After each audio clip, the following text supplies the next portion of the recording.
Welcome to the Exhale this evening, and I'm very, very glad to introduce you to amazing people who are going to be talking to this evening about what it is like to change trajectory of a story halfway through. Katrina McGuinness, to begin, she is the lady in the group. Katrina, or also known as Katie, welcome, good evening to you. Thank you for joining us.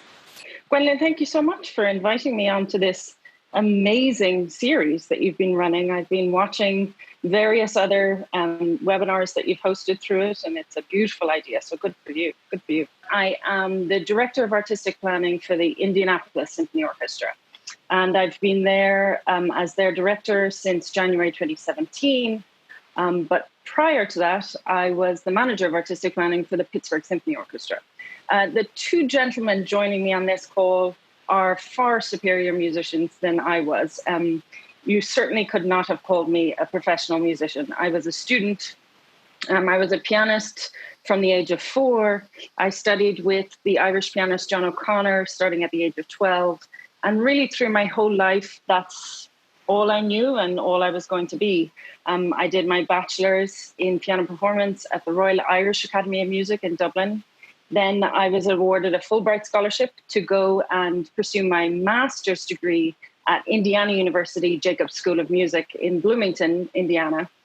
So I was there for 2 years and stayed on for a third year to do a performance diploma. And it was actually during my time there that I realized the dark side, as people like to call it, existed. So I explored that a little bit while I was at IU. And I took a couple of extra credits through my performance diploma in that third year and taking classes in arts administration. So I dipped my toes a little, but I wasn't quite ready. And then I moved back to Dublin to pursue my doctorate in piano performance, again with Irish pianist John O'Connor and Thrace Fahy. Clearly having a conversation with him one time and saying, I don't know if I really am in the right field right now. I don't know if I want to be yet another pianist. And I was never going to be the level that Matthew and Ashley are. Absolutely not. Probably played chamber music a lot with my younger sister, Gina Maria McGuinness, who's a fabulous violinist in Switzerland. And I probably would have done stuff with her and maybe taught a little bit. But I thought, do I really want to be yet another pianist in this industry? Or do I actually want to make a difference? And then in January 2017, I was offered the job as Director of Artistic Planning for the Indianapolis Symphony Orchestra. So it's been an interesting path, but a little different to Matthew and Ashley's, I'm sure. And I hope what I can offer on this webinar is inspiration for young musicians, for students, to know that performance is not the only path that they can go down. Thank you very, very much. Welcome to this. Thank you for joining us today, Matthew. Could I ask you to tell us a little bit about yourself for those who potentially haven't met you before? People didn't really understand that there's a whole machine behind careers. Like, it was meant to be beneath you as a musician to understand how that might work. And I was actually always fascinated with it. I remember there was a class when I studied at Curtis Institute in Philadelphia back in the late 90s. There was a class called 20th Century Musician, meant to set you up with some kind of knowledge for this. It was basically the point of it was, how do I become the most famous violinist in the world? Found myself more and more interested in business. That became a massive kind of hobby for me. And it was about 15 years ago that I started this record label as really completely as a hobby. And a lot of people, including my manager at the time, I don't know, pretty silly idea. And it wasn't, I was very lucky that I persuaded, very early in the days of the record label, I persuaded my management company to buy into the record label and to help me turn it into something. Not just the traveling, but just the sort of the nature of being a performer, of having a career, trying to sustain a career. And I just didn't enjoy it. At a certain point, 3 years ago, I decided to change, and I decided to take over from this lady who was running the record label and do it full time. And I thought, yeah, this is great. I'll just carry on playing some concerts, and that'll be really, it'll be perfect. I'll do both for a while, and that pretty quickly became obviously not what I wanted to do, because the more that was happening with the record label, the less I wanted anything else happening. And finally, I said, okay, let's leave the management. A year after that, I said, you know what? Let's just actually make this a thing. Let's hang up. I'll give my violin back. I will quit my teaching job. I will do this properly. I don't think I ever enjoyed it as much as I enjoy what I do now. I think I can say that. Thank you, Matthew. That's a fascinating story. You speak of Ash, and with that you mean Ashley Was, the third on our panel this evening. Good evening. But can you perhaps explain a little bit where all of this is coming from in your case? My background was a conventional one in many ways. I was from a non-musical family, but I showed a bit of talent quite early on and went to a specialist music school. I was sort of swept along, somebody who showed obvious potential, obvious talent, and as a result, I was just kind of taken on this journey without anybody really ever asking me if it's what I wanted to do, and without me ever really asking myself. And for a number of years, I was just out there traveling, and never really had much of an opportunity to stop and breathe and really consider the possibility of doing anything else. But then I remember when I was 30, when I hit the big 3-0, a couple of really key things happened to me. Firstly, I was invited to run a chamber music festival, and it was the first time I'd ever really been involved, and this has already been touched upon this evening, in the kind of background of organising events. Previously, I just turned up, played, left, and that was it. That was job done, essentially. I remember so vividly the first concert of my first festival, and it was by far the most rewarding experience I'd had in my career. In fact, whilst I was putting that program together, I was on tour in the States. I had a 6-week concert tour in America. And I remember the last concert I played was actually at Carnegie Hall, and it was, a huge dream of mine to play there. It was one of those great ambitions, and I was so excited to be finally realising it. And yet, when I got there, I was actually really, really ill, physically ill, and almost had to cancel. But I was just utterly exhausted. And I remember sort of thinking at that time that my body was trying to tell me something and my brain wasn't quite able to process. And I think it was the first point, something about that, being part of that experience for that length of time. That was the first time I actually really had the opportunity to reflect on what I was doing and whether or not I really wanted to do it. The notion of practicing for 6 hours a day when I could instead be playing with my kids for 6 hours a day, well, there was no competition to be had there. That was a no-brainer. And then eventually I came to move house, and I was left with a decision what to do with my piano. So I sold it. After I sold my piano, and actually it was Matt who introduced me to this concept, the idea of burning your boats. We used to joke about this quite a lot, this idea that the general would sail his army across the ocean to meet his fiercest foe, and the first instruction he would give to his army upon arrival would be to burn the boats on which they had sailed, so that there was no form of retreat available to them. And I took that probably a little bit too literally, but I have to say it worked really well for me. So I really left myself with very little room for retreat. I turned down concerts. I didn't have a piano to practice on anyway. I increased my hours of teaching. And then shortly after that, 18 months or so after that, I was offered the job of Director of Music at the Yehudi Menuhin School, which is where I am now. And I've been here for a very short period of time. Started in beginning of April the 1st, which is rather amusing to some, especially given the circumstances that I started the job in. But I went from walking into my music studio at home and looking at the piano to thinking, well, actually, I wish this piano was a desk. That was something that was really powerful to me. We realised that we didn't want to create content for ourselves, but rather content for other people. We wanted to be in the background producing this stuff rather than performing it. Thank you very much, Ashley. So on that note, I found the following image on the internet. Yeah. Image here. Is this the last time that we'll be seeing you in that tuxedo? It's a wonderful image, and it's just a bit of proof for all of you in lockdown. This is Matthew and Ashley together, potentially before or after a concert, looking very dashing gentlemen.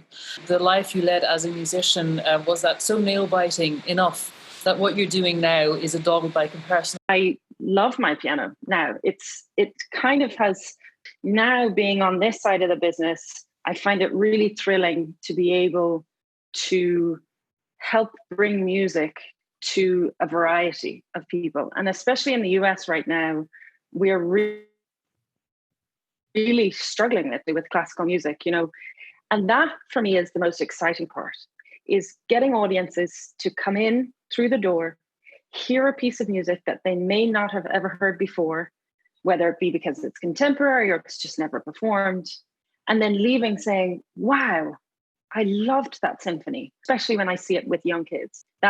They are the ones that are going to carry us through the next generation and be our patrons and be our donors and be board members and all of that stuff. So that's the thing that I love most about it. And I think in a way I've got to earn the trust of the kids here. But I think my slightly sort of eclectic tastes and experience of the industry, it's a shock to them. And it's going to take a while for them to trust me in my message. But the one thing that I want to achieve, if you ask me one thing that I sort of dream of achieving more than anything else, it's a greater awareness of what the concept of a successful career in music might be. I was asked to play for the first time at BBC Proms, and again, it was a massive moment in my life, huge ambition come true as a British musician. That's kind of the pinnacle, really. And I just had this horrific feeling in the pit of my stomach, this feeling of impending doom. I couldn't think of anything I wanted to do less at that moment than actually do the concert that I was scheduled to do. Over the course of my life up until that point, I always had more of a buzz from being asked to do a big date than I actually got from doing it. Funnels down this solitary route, unless, of course, it's really the route that they themselves wish to take. Thank you, Ashley. That is hugely powerful. And I think that coming from outside, has it got to do with the glory of the applause and the possibility of some form of status as a human being, as a musician? And is that overtaking the love and passion that we might have for music? You learn so little transferable skills when you're training to be an instrumentalist. You learn pretty much to play your instrument. And I've had to teach myself everything that I've learned to wake up and think about Bach, or you can wake up and read through a contract. Producing something out of your creative idea is the same, but it's. I mean, I joke that artists are a very frustrating kind of client base, if you like, because they don't have any of the skills that normal people learn, like just how to reply to an email or how to, how to just sort of make a list. And from the MBA books I've read, that they teach you how to just actually make stuff happen. You mentioned it before, Gwendolyn, that people are really, really wondering, like, what else is there? Like, what else could I possibly do? Go ahead. I was going to pick up on that whole issue of that sort of very blinkered-focused approach. And actually it was a mutual contact of Matt and mine, who said to us at one point, the moment that as a musician, and this was a musician who then went off to do something else, the moment you open your mind to the possibility of doing something else is the moment that it's kind of game over. You're teaching at the Menuhin School, and I'm assuming that is in homage to Yehudi Menuhin, who himself was a hugely open-minded person who was laughed at when he first began doing yoga out here in the West. Hugely open-minded. He educated himself on a number of issues. He went off to Switzerland to a tiny place called Gstaad, where he decided to just meet with a bunch of his mates and play chamber music against the grain in tiny venues, and having absolutely no interest at the time for commercial success. Would you imagine that it's perhaps time to get closer to that genuine ideal? I do. I actually really do. And I think one of the things that attracted me to this particular school was that sort of central ethos that Mendelin had. I mean, if you actually think about him as a figure in music, he was one of the most open-minded, as you said, ahead of his time figures that there was. You know, a remarkable man in many ways. For us as musicians, we have to be open-minded in that way. And I have to say, you know, when we did theatre shows, for example, walking out onto a stage and telling a joke and actually have people laugh at it, you know, it was a really great thing. It was a totally different crowd. It is so important for musicians as students to be entrepreneurial.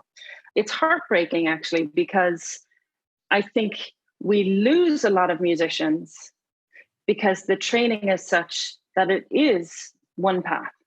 And I think we lose a lot of musicians because of this one track. Getting into the artistic field where you are programming, where you are casting for an opera, or you are deciding who the conductor is going to be, who the artist is going to be, you do have to have that sense of musicianship and artistry. You can go into the management side and really be so creative. Do you try to give space to young rising stars, to young talent, to unknowns? Do you follow the rule of, well, if we can't fill the hole, we're not taking this person? Or do you, this is me, you're shaking your head. So tell us a little bit more. I don't. I firmly don't take that approach. In the US, it is not the artist necessarily that is the person filling the hole.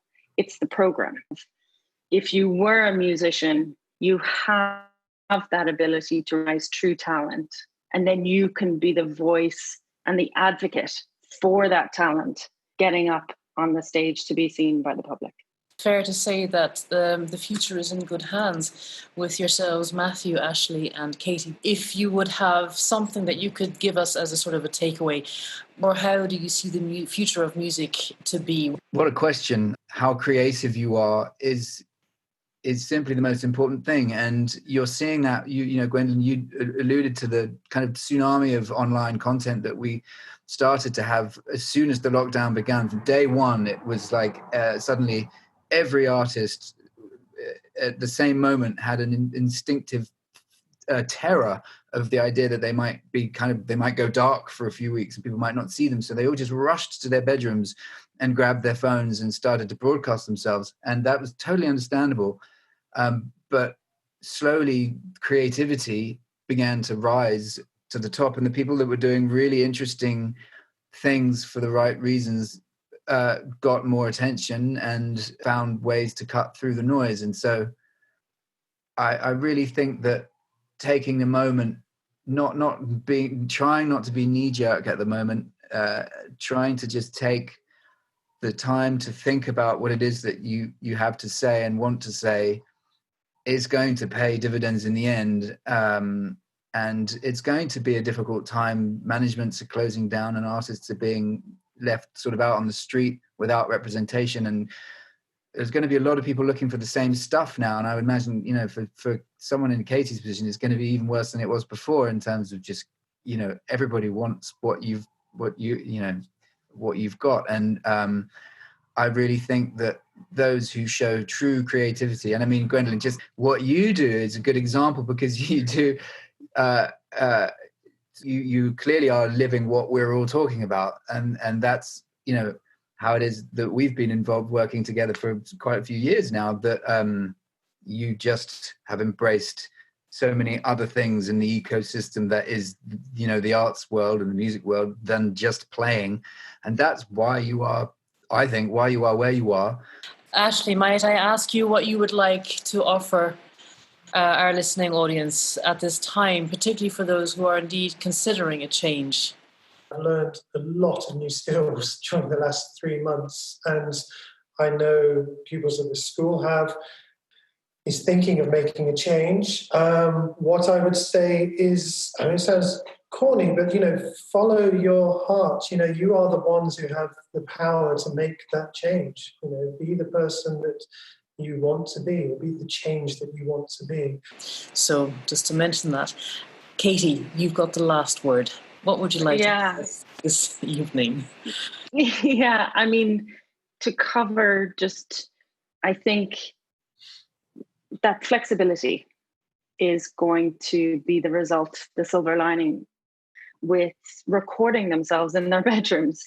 And that, I think, is going to mean that they'll start to get more comfortable with allowing a recording to happen while they're on stage, singing or performing live for the audience there. So that is the silver lining, and that is going to help the classical music industry. I would say to them, please remember how smart you are. As a musician, you've learned from a very young age how to be collaborative, how to be a leader, how to express your feelings, how to present your voice. And that is something in the business world that is wildly rare. Having those interpersonal skills in the business world, in the management of an arts organization, is incredibly rare. So if you are sitting there at home thinking, I don't want to leave the music world, but I can't be a performer, think about this. You really need more people who have been musicians, who do have those interpersonal skills, who do have the ability to express themselves, to then come out onto that management side and support the artists who do want to get up on stage and perform. So please think about it. Thank you very, very much. It's been a huge pleasure to have you all here. And I thank all of those who have been so kind as to tune in this evening.